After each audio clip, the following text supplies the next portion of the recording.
They're called neutrons. Almost all atoms are neutral.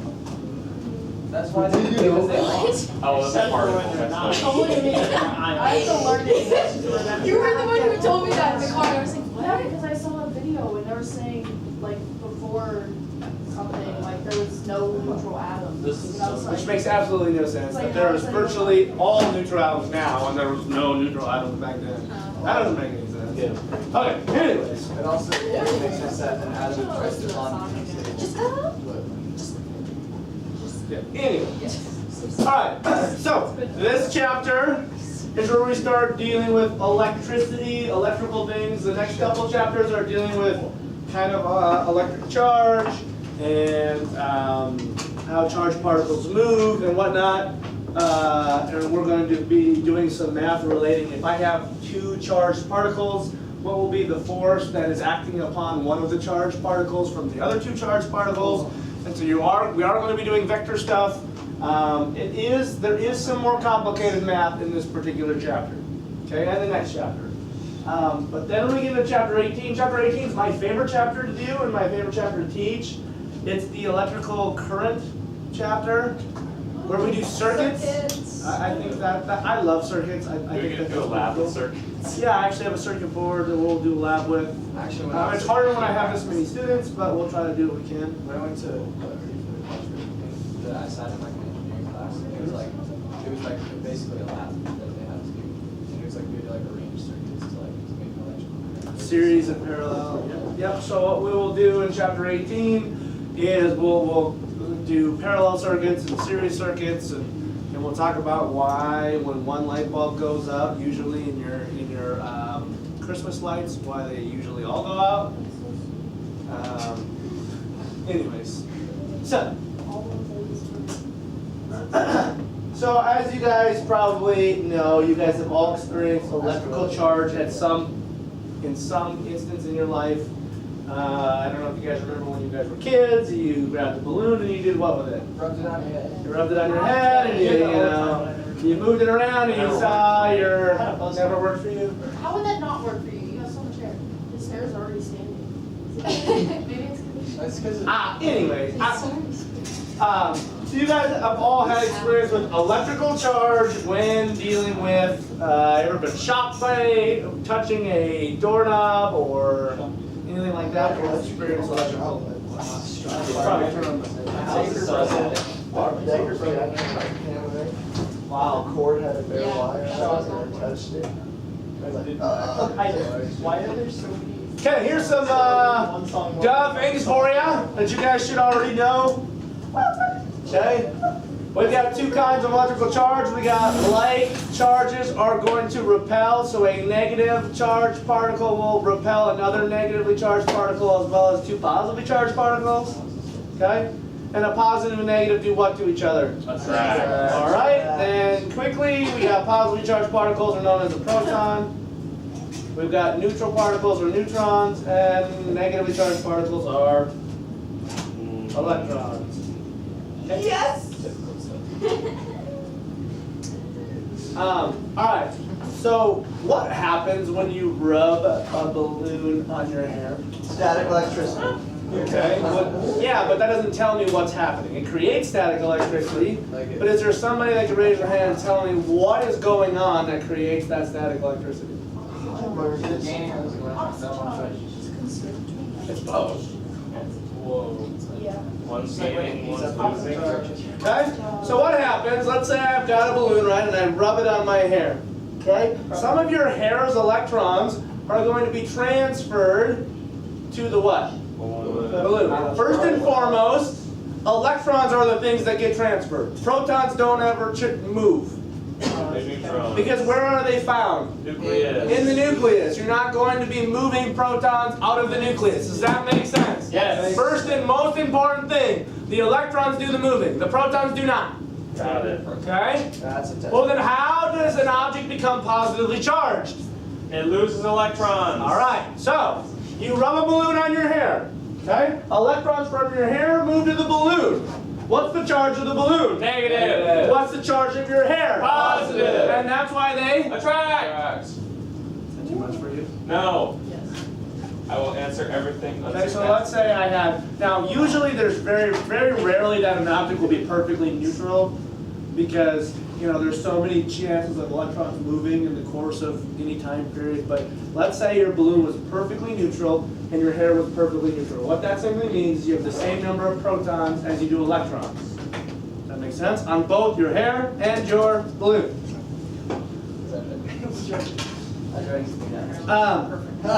If I take electrons, which are what for a charge, Negative. and I remove them from your hair, now you have more what? Positive. You have more protons than you do electrons if you remove electrons. Does that make sense, Autumn? Yes. Okay? So your hair becomes positively charged because you've lost the negative electrons and you have more protons than electrons. Okay? Well then if we move electrons to the balloon, now you have more electrons on the balloon than you have protons, making the balloon negatively So they're charged. both neutral, then there's like reactors. Well, I wouldn't say react, it's just moving the charged particles from one to the other, yes. Okay? So it becomes like, What about the rubbing makes them want to move? Is it just because they're interacting? You get rubbed. I mean, that seems pretty basic, but I don't really know the answer to that. I'm saying it seems like it should be something I should be able to explain pretty easily, but I never really asked that. Why don't you get that? It's No, just be like, no.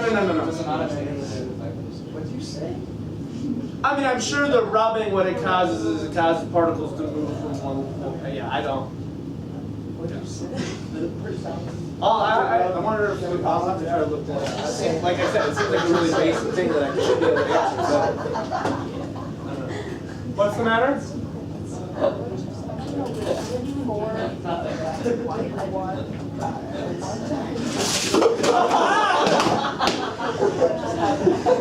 Spilled his ice again. Yes, great. I got the cups.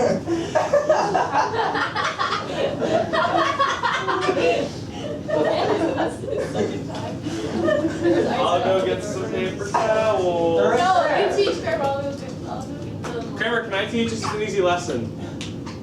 I want to teach Milligan's oil drop experiment. That's enter, isn't it? No. Just leave it talking. I'll just sign it down. Sign what? Your resignation? What could you have done? I went everywhere. This is literally just a picture. Cold gold.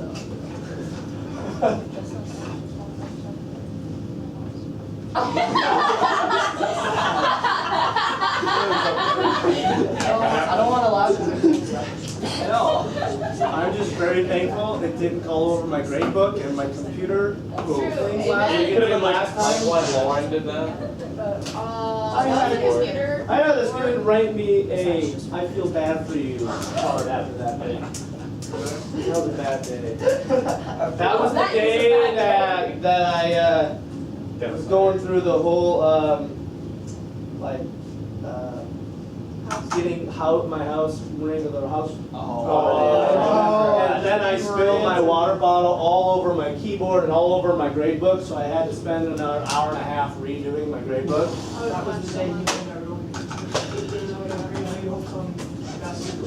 Grandview basketball. Great whole basketball basketball.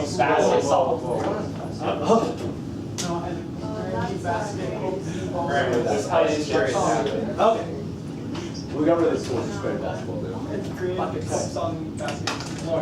Here we go. So, those of you who've taken advanced chemistry, this word should be familiar to you. Called quantize or quantization. Basically, it's actually fairly easy to understand in the context of electrical charges. It's more difficult to understand in the context of energy. What quantization means is that when energy gets transferred from one place to the other, it always gets transferred in little packets of energy. Okay? It's not a steady stream of energy. It is packets of energy being passed. Okay, what I mean by that is any energy value that you will ever find, it will also be a whole number, always be a whole number multiple of that little packet. Okay? Well, it's easy to understand the term of electrons is because that little packet is the charge of an electron. What that means is is that you can't transfer half an electron. Well, that makes sense, right? Okay? But in the context of energy, it's a little bit more difficult because you cannot transfer half a packet of energy. It's always a whole packet of energy that's being transferred. Now, I know that that's more difficult, and we're just talking about the context of electrically charged particles. But what this simply means is every amount of charged energy that we're going to talk about in this chapter will always be a fundamental multiple of the charge of an electron.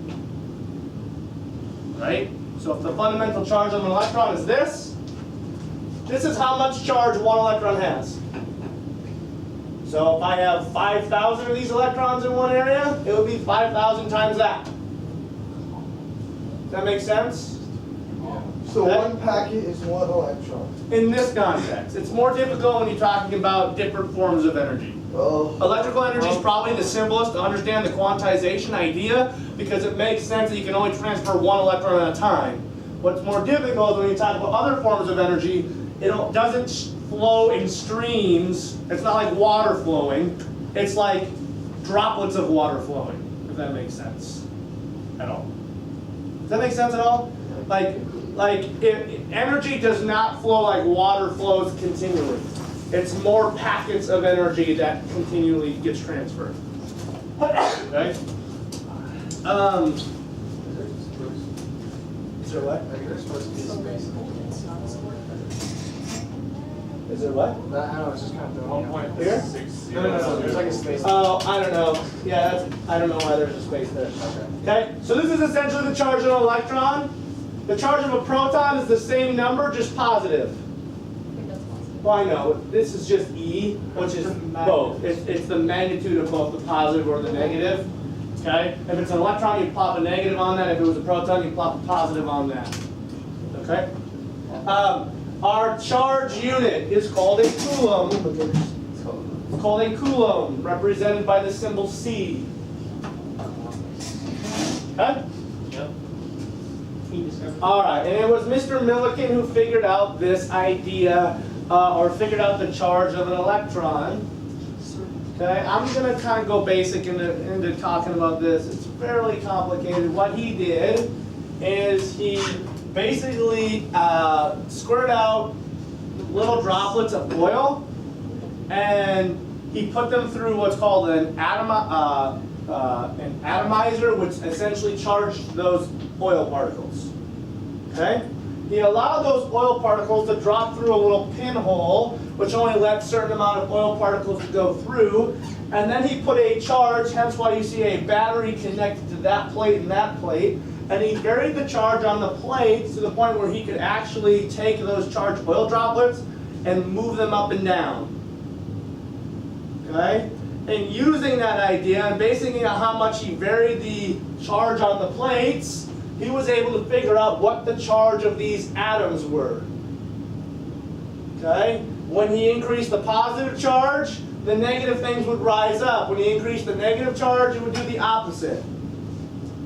Okay? And from obviously a pretty painstakingly difficult and complicated and over a long period of time, he was able to come up with what the fundamental charge of an electron and the fundamental charge of the proton was by varying the charge on those plates and seeing what happened to the charged oil droplet particles.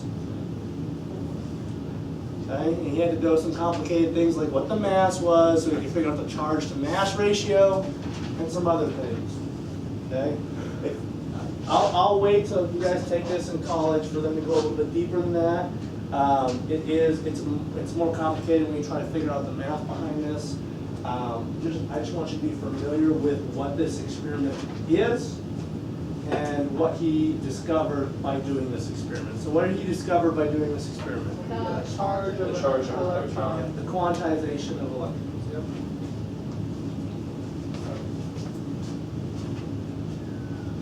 Okay.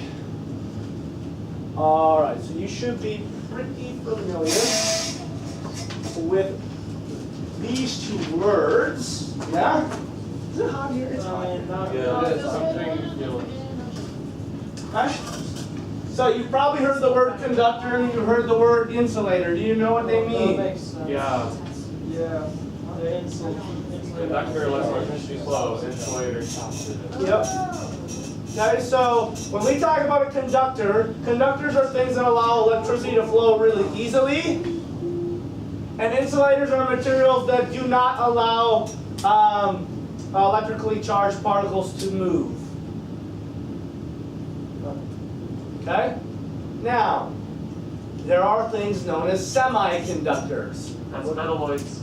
Okay, what do you think where do you think a semiconductor would fall here? They're just like, It lets it, but not as. Yeah, so they're gonna be somewhere in between these two guys, right? Does that make sense? Yeah. So you can understand why there would be some really important uses for semiconductors where you want a little bit of electrical energy to move, but not too much of it to move. In fact, I'm pretty sure your keyboards use semiconductors in them. Your computer keyboards. Isn't everything but the best conductor of semiconductor? Stop it. No, right. Yes? Why is it only a semi? Stop. Does that mean like energy is lost in the material, or it just doesn't let that much through? I don't think energy is lost, because energy has to be conserved. Well, just like escape. Oh, sure. I just think it has less resistance. And when we get into doing electrical circuits, there are things that the good conductors are low resisting. They don't resist moving of particles very much. But then insulators have high resistance so that they don't allow particles to move at all. And semiconductors are in between where they allow particles to move but not very fast. That makes sense. And it has to do, I'm assuming, with the other charged particles that are in there and their ability to flow. So, I don't know if that answers your question. Yeah. Okay? How, have you ever heard of what's called a superconductor? Superconductor, right? Are we supposed to be writing these extra ones? That means I nothing mean, really. if you want to remember them, yeah. Kramer, what I you? mean, when I say stuff in class, you gotta gauge whether or not that's something that makes sense to you right now and you'll be able to remember it later. And if not, then I would write that in. Yes? Is the insulator, it makes it to where it can't move at all, or just not as easy? Not at all. I'm gonna go ahead and say not at all. Okay. So I mean, really, these are just guidelines, right? I mean, yeah, I was gonna say, because like at one point, can you say, all right, now it's because we're gonna talk about, yeah. So basically, we're gonna talk about how things that are insulators, they don't allow charges to move freely, but that doesn't mean that the molecules in the insulator can't rotate. Okay, we're gonna talk about how you can create polarization. You guys remember that molecules have a positive end and a negative end. That's called polarity. I should remember that from chemistry. Okay. Dipole, Yeah, opposite regions of opposite charge. Amen. Okay. So first off, we got it's like when we talked about covalent, ionic, and metallic, and we said that was just kind of a way to help us broadly narrow down some ideas. And we talked about how like ionic completely gives and takes, but in reality, it's not completely true. Okay, but what we do is we put names on them to put them in to section them into more ways to understand it. Okay, so conductor, charges can move freely, and there's some things that are better conductors than others. So when it says freely, it doesn't mean that all conductive material move exactly the same. Does that make sense? There are some metals that conduct energy better than other metals, but they're still conductors. It would make sense. I think that's what we use for our wires. Sure. Okay. And I don't know if we're gonna say that insulators don't move them at all, but I'm sure there's like some insulators that allow a little bit of movement. I'm not. Very rarely is it always and every, if that makes sense. In science, how much has there really been an always and every? Name one. Every. Yes. There's always going to be gravity on the surface. Not until Newton discovered it. Okay. There's Wait, always wait. gravity in Mr. space. Kramer. Yeah. When God walked, Explain this walked. why and. Okay, so quickly, a semiconductor is just somewhere in between a conductor and an insulator. Okay, so they aren't as good at moving electrons freely as conductors are, but they allow some to move as where insulators cannot. Okay? Second type, I was gonna say, was a superconductor. What a superconductor is like the best kind of conductor where you can pretty much say that the electrical resistance is zero. So if I were to put this up, I would say superconductor. But there's one. You got regular conductors. Semi. We got semi. And insulators. And we have insulators. Super insulator. There's probably such a thing as a super Oh, insulator. no. I have no idea. Okay? If So I I'm run gonna write electrical resistance. What do you think I mean when I say electrical resistance? How it stops the flow. Yeah. The more resistance it has, the less electricity can flow. Does that make sense? So insulators have the highest resistance to flow. Does that make sense? Yes. And superconductors pretty much have zero or no electrical resistance. Electrons flow through them with no resistance at all. Okay? Conductors would have low, and this would probably just be somewhere in between. Does that help? Yeah. Wait. Questions? No.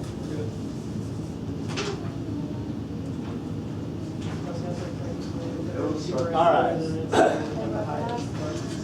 Sorry. Now, we're going to spend a little bit of time talking about this here. I did not believe I did that. I do that all the time. I should know I just run into stuff randomly.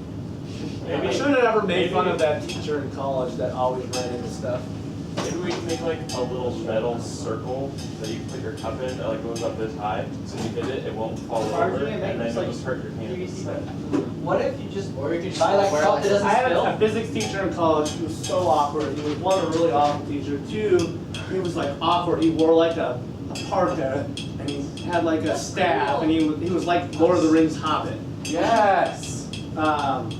Well, anyway, yeah, he taught physics, and one day he was like, had this rod, he was spinning it, and he smashed the ceiling with it, and he would have something like this, and he would just be walking straight, and he would just bam right into the side of like a desk. Yeah, when you get thinking. I'd run into my stupid stool all the time. All the time. You always just let me use it as a footrest like I was trying to.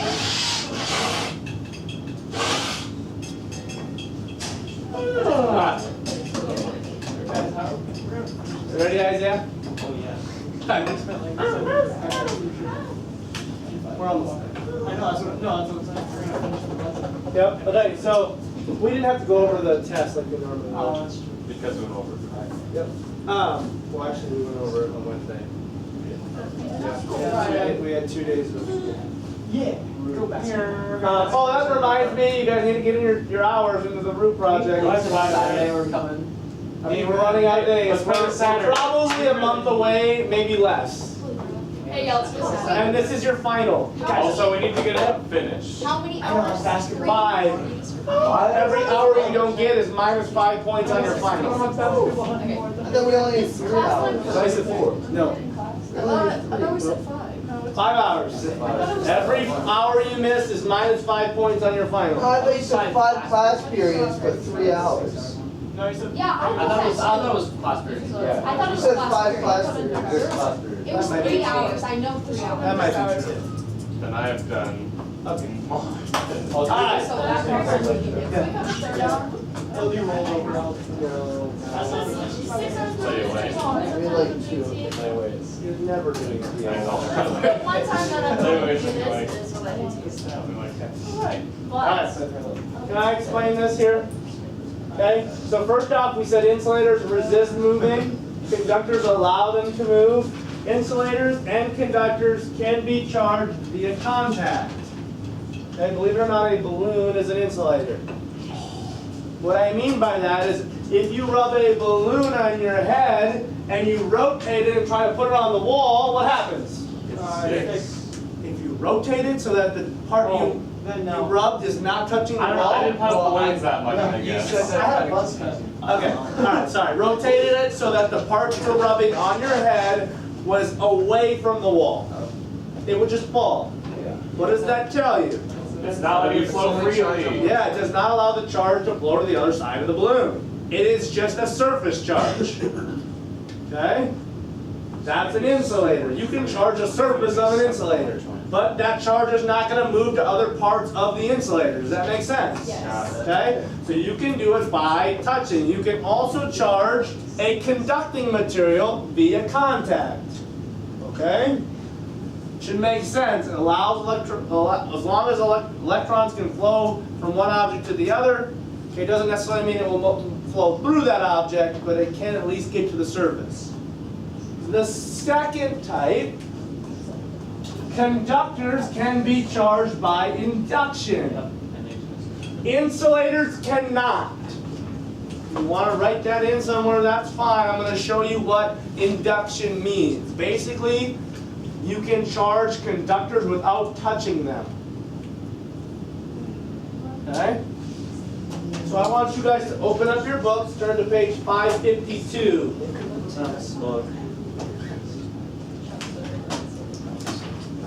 Oh my God.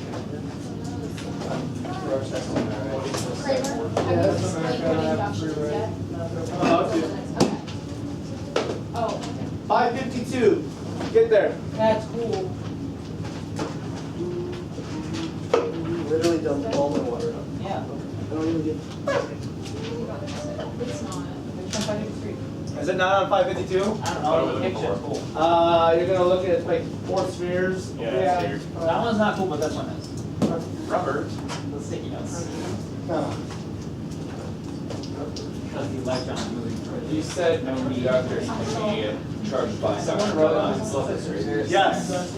Okay? So the only type that can get induced, this is what induction is you're inducing a charge without contact. Okay? So you're inducing a charge without contact, that's what induction is. Okay, so if we look at this visual, okay, I'll kind of hold it up and you want to look up here too. First up, if you look at A, you've got a conducting sphere. How do you know that this is a conductor? Because it's flowing freely around. I mean, yeah, would normally all those electrons be clumped up on one side? Probably not, right? Okay? And if this was an insulator, those electrically charged negative electrons would not flow to one side. Does that make sense? Okay? And this rubber thing is just a negatively charged rubber rod, let's say that. Okay? Notice how it's not touching. Okay? But do negative things repel other negative things? Yeah. Yes, and if this is a conductor, it would cause the negative things to get as far away from the negatively rubber rod as you possibly could. Does that make sense? Yeah. Okay? In B, I don't know if you guys see this little part here. Okay? It's called grounding it. You ever heard that? Okay? This is what a lot of electrical things do for electricity in your houses and stuff, is they have to be grounded, because if there's a short or something, we wouldn't want all the electrical charged particles to run to your body. It would rather run out through the grounding device and into the ground. Why are the electrons blue? Why? Yeah, just to differentiate them. That's not. Believe it or not, the Earth can take an infinite amount of electrons. Okay? The Earth can take, the reason why the Earth can take an infinite amount of electrons is because it's so big that it has so many charged particles that giving it a few electrons isn't going to change the charge of the Earth very much, is it? Does that make sense? Okay? I mean, this is essentially what happens when when lightning bolts hit the ground. There's a bunch of charged particles in the air, through the lightning, to the ground. Okay? In theory, what would happen if you did change the charge? I mean, we are slightly, but not. Like enough. Then it would be attracted to other charged particles. Then we die. We would fly. Theory, that's all theory. I don't know what those are. Great. Yeah, I know. I mean, in theory, if you got the Earth to be have enough charge, we'd stick to the Earth. We wouldn't be able to move. It'd be so strong that we'd be like, It'll be like a silly silo, and you're like, Can't get up, you know, that's probably much what it was.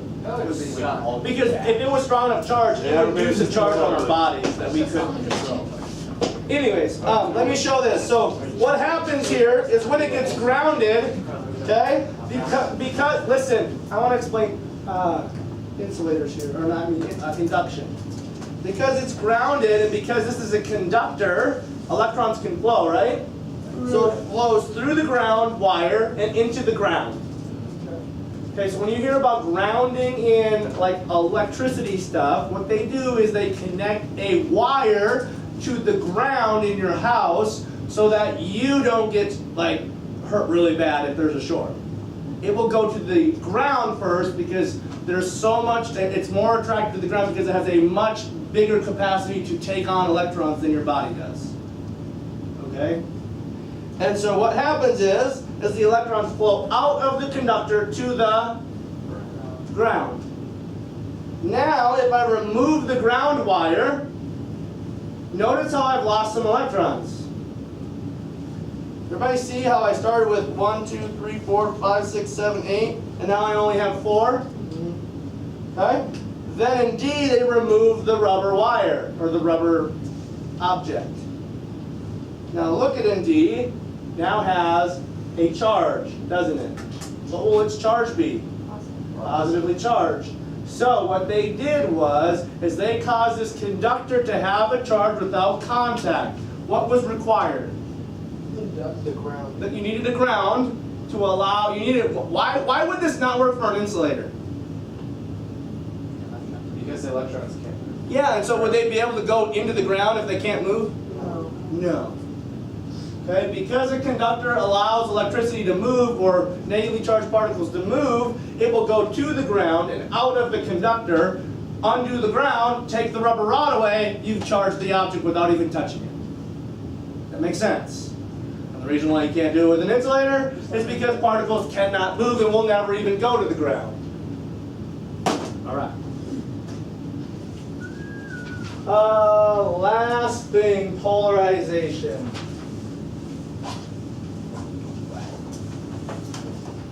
Okay, and I think that's what this little visual underneath, what you guys had just watched, that Isaac was so fascinated with, is causing.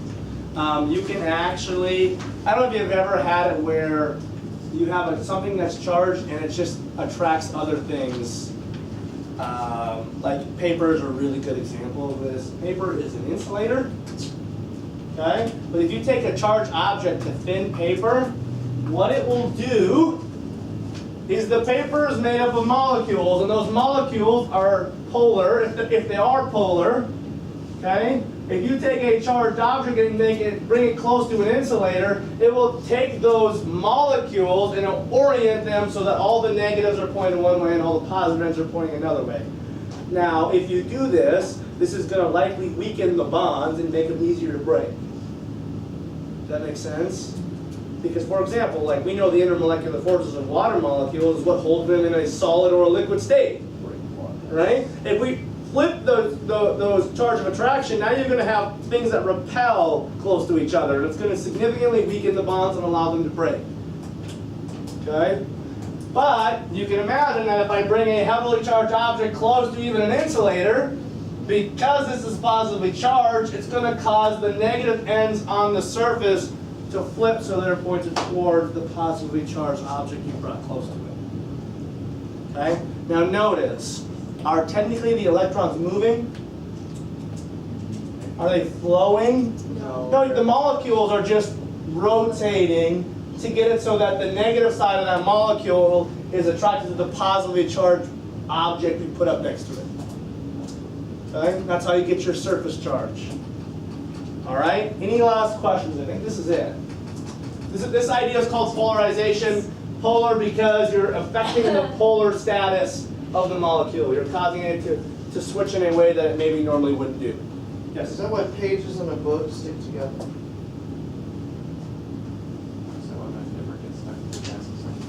Like, oh, it's hard to like separate pages? Yeah. Probably. I mean, that's probably part of it. Unless there's some adhesive stickiness to it, but I'm assuming that's not the case. Yeah. Wait, what? There's some days when I like take a shower and I go to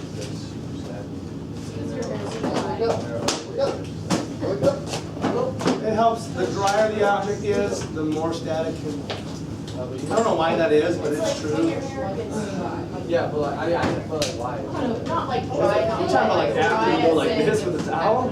Yeah. Well, that was my part of why. It's so wet. Camera was My hair, that's Water is Like, not. don't make me get annoyed. There's, I don't know, there's some reason why I get out of the shower and I like wipe my hair down with a towel and it'll be like still relatively wet and super staticky. Oh, well, I mean, that's probably just because you're rubbing it. But then there's other days